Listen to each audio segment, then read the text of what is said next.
In this video, I want to show you how to set up Google Webmaster Tools. It's a simple process. The only thing you'll need is the password to your domain registrar. If you don't have that, it's a good thing to keep on file. If there's somebody managing your website, they should have it.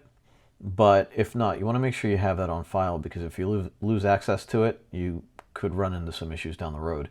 And it's not something that you normally have access, or it's not something you normally need to access, so it's one of those things you don't know you need it until you need it. So you can see here I'm logged into my website domain registrar, which is Squarespace in this case, and I'm in the DNS settings for my website justbeclear.com, and I am setting this up for the first time with Google Webmaster Tools.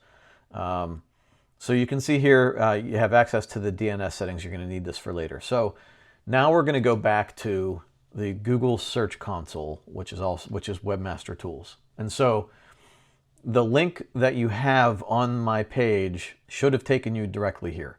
If not, you want to go to, you can search for Google Search Console or Google Webmaster Tools, and it should bring you here. You'll have to be logged in with a Google account. You come here and you see domain or URL prefix. Most people are going to just do domain.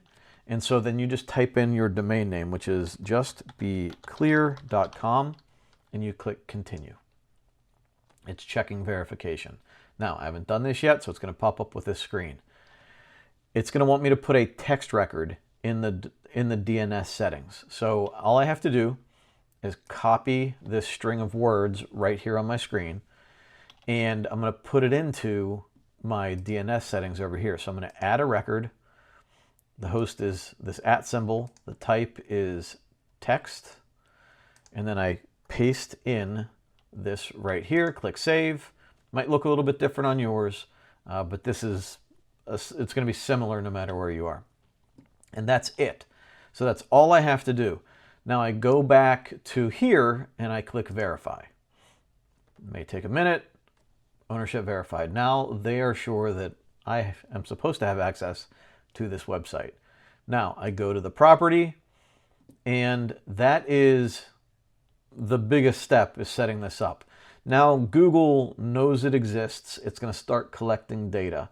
And what you'll see here over time, it takes a couple of days, and it'll take time for more to populate. But the biggest one that you'll probably pay attention to, if you do at all, is this performance, where you will see over time, it'll show you how many people saw your listing in Google Web Results, how many people clicked on it, and where you ranked for each individual keyword.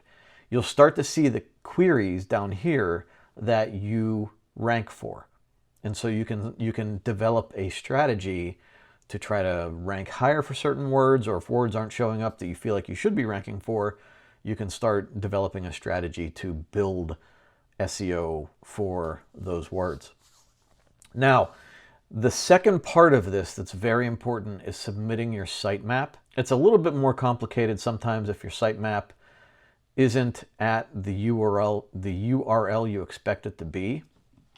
But what you do is you click on sitemaps right here, and you just enter in your sitemap. So you have to know what your sitemap URL is. You should be able to find it in the back end of your website.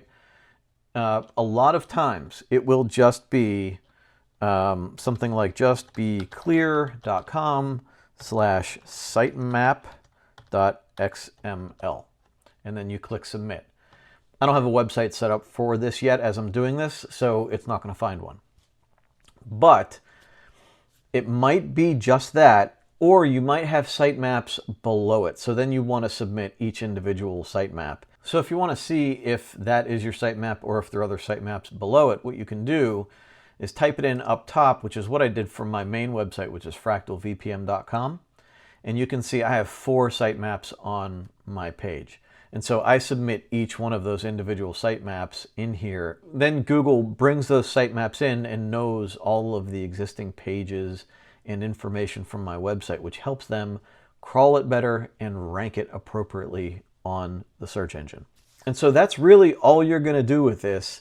There's more you can explore in the Google Search Console, but for the most part, this is the most important thing to start ranking just a little bit better. Again, like I said, This isn't going to revolutionize your website, but we have seen some significant progress with sites that we did this for, where their information wasn't previously submitted into the Google Search Console. Now, you can also do this with Bing, which is another important one. Doesn't have the market share that Google does, but anything helps. And again, it's absolutely free. We'll have another video about how to do this for Bing at a later time. If you have any questions about this, feel free to reach out. You can always hit me up on the website. Just submit a question in the website. Happy to help in any way that I can. If you want to know how to utilize this even more, I'm happy to answer your questions there. If you want to rank better on Google, if you want your website to convert at a better rate, then let's talk and we can get your website doing a little bit more work for you. All right, talk to you soon.